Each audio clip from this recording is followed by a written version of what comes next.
سری لنکا کو عالمی بینک سے $160 ملین موصول ہوئے ہیں اور وہ اس میں سے کچھ فیول خریدنے کے لیے استعمال کرنے کا امکان دیکھ رہا ہے۔ وزیر اعظم رنیل وکرما سنگھے نے چہارشنبے کے روز پارلیمنٹ کو بتایا کہ ملک میں فیول اور گیس کی جاری قلت کے خلاف مظاہرے کیے جا رہے ہیں۔ وکرما سنگھے نے کہا کہ ورلڈ بینک سے $160 ملین موصول ہو چکے ہیں اور ایشین ڈیولپمنٹ بینک سے بھی گرانٹ کی توقع ہے۔ میک ڈونلڈز کے نکلنے سے یونائیٹڈ اسٹیٹس کی کمپنی کی تاریخ کا ایک باب ختم ہو گیا، جو اس وقت شروع ہوا جب اس نے امریکی سرمایہ داری کی علامت کے طور پر روس میں اپنے برگرز پیش کرنا شروع کیا۔ یوکرین پر روسی حملے کے نتیجے میں کچھ روسی لوگوں نے مبینہ طور پر میکسیکو کے ایک ٹرین اسٹیشن میں اپنے آخری میک ڈونلڈ برگر کا آرڈر دیا۔ ٹرین اسٹیشن پر موجود میک ڈونلڈز ان چند شاخوں میں سے ایک ہے جو ملک میں اب بھی کھلی ہوئی ہے، کیونکہ ان میں سے اکثر یوکرین کے خلاف پوٹن کی جنگ کی وجہ سے بند ہو گئی ہیں۔ گجرات کے موربی میں فیکٹری کی دیوار گرنے سے 12 مزدور ہلاک، مودی کہتے ہیں دل دہلا دینے والا واقعہ۔ ریاستی وزیر بریجیش مرجا نے کہا کہ حکومت مرنے والوں کے اہل خانہ کے ساتھ کھڑی ہے۔ گجرات کے موربی ضلع کے ہلواد GIDC میں چہارشنبے کو نمک کی پیکنگ کرنے والی فیکٹری کی دیوار گرنے سے کم 12 مزدور ہلاک ہوئے ہیں۔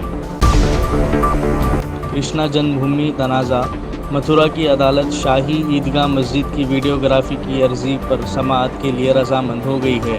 عرضی گزاروں نے دعویٰ کیا ہے کہ شاہی عیدگاہ مسجد شری کرشنا جنم بھومی مندر کے ایک حصے کو منہدم کرنے کے بعد بنائی گئی تھی، جو 13.37 ایکڑ اراضی پر پھیلی ہوئی ہے۔ درخواست گزار، جن میں منیش یادو، مہندر پرتاپ سنگھ اور دنیش شرما شامل ہیں، انہوں نے متھرا کی شاہی عیدگاہ مسجد کے احاطے میں ویڈیو سروے کرنے کے لیے ایک ایڈوکیٹ کمشنر کی تقرری کی مانگ کی ہے۔ تلنگانہ کے سرکاری اساتذہ نے پروموشنز کا مطالبہ کرتے ہوئے احتجاج کیا۔ ترقیوں اور تبادلوں کا مطالبہ کرتے ہوئے تلنگانہ بھر کے سرکاری اساتذہ نے چہارشنبے کو حیدرآباد اور دیگر اضلاع کلکٹریٹس میں احتجاج کیا۔ کئی احتجاج کرنے والے اساتذہ نے صبح سے کچھ گھنٹوں تک پرامن مظاہرے کیے، جو کہ دوپہر تک جاری رہے۔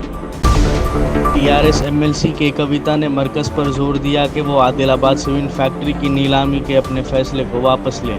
تلنگانہ راشٹر سمیتی کے MLC اور نظام آباد کے سابق MP کے کویتا نے چہارشنبے کے روز مرکزی حکومت پر زور دیا کہ وہ cement corporation of India limited کے عادل آباد یونٹ کو نیلام کرنے کے اپنے فیصلے کو واپس لے، کیونکہ اس سے ریاست کے لوگوں کو سیمنٹ سیکٹر کے طور پر متاثر کیا جائے گا۔ RKDF یونیورسٹی کے وائس چانسلر، سابق وائس چانسلر اور انجینئرنگ کالج کے پرنسپل کو حیدرآباد پولیس نے بھوپال میں گرفتار کر لیا۔ حیدرآباد پولیس نے بھوپال میں سروے پلی رادھا کرشنا یونیورسٹی کے اسسٹنٹ پروفیسر سمیت 10 لوگوں کو گرفتار کر کے جعلی ڈگری سرٹیفکیٹس فروخت کرنے میں ملوث ایک ریکٹ کا پردہ فاش کر دیا۔ تلنگانہ میں 8 تا 10 جون کے درمیان مانسون کی آمد، شدید بارش کی پیش قیاسی۔ محکمہ موسمیات کی ڈائریکٹریٹ نے جاریہ سال شدید بارش کی پیش گوئی کی ہے۔ انہوں نے کہا کہ ریاست میں زراعت کے لیے سازگار ماحول ہے۔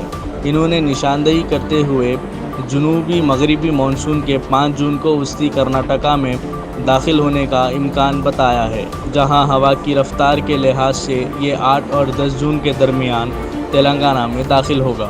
انہوں نے کہا کہ جاریہ سال جنوبی مغربی مانسون کی ایک ہفتہ پہلے آمد متوقع ہے۔ لڑکی پر مبینہ طور پر تبصرے کرنے پر 10ویں جماعت کے طالب علم پر چاقو سے حملہ۔ راجندر نگر میں منگل کی رات 10ویں جماعت کے ایک طالب علم پر مبینہ طور پر اس کے 2 دوستوں نے چاقو سے حملہ کر دیا۔ اسے دواخانہ منتقل کر دیا گیا جہاں وہ زیر علاج ہے، جبکہ پولیس دونوں ملزمین کی گرفتاری کے لیے کوشش کر رہی ہے۔